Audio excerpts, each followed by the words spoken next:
ధైర్యవంతుడైన అరుణ్ మరియు ఆనకట్ట కథ.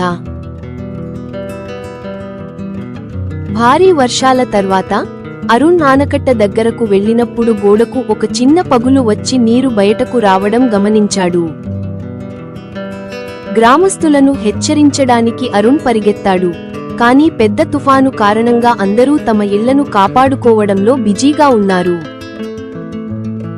సమయం లేదని గ్రహించిన అరుణ్ ఒంటరిగా ఆనకట్ట వద్దకు తిరిగి వెళ్లి తన చిన్న చేతులతో ఆ పగులును పూడ్చడం ప్రారంభించాడు.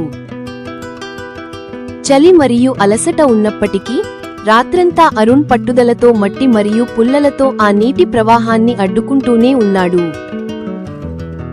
తెల్లవారుజామున గ్రామస్తులు వచ్చి అరుణ్ ధైర్యాన్ని చూసి ఆశ్చర్యపోయారు మరియు వెంటనే ఆనకట్టను శాశ్వతంగా మరమ్మతు చేశారు. గ్రామ పెద్ద అరుణ్కు ధైర్యసాహసాల మెడల్ ఇచ్చి సత్కరించగా ఊరి ప్రజలందరూ చప్పట్లతో అతన్ని అభినందించారు.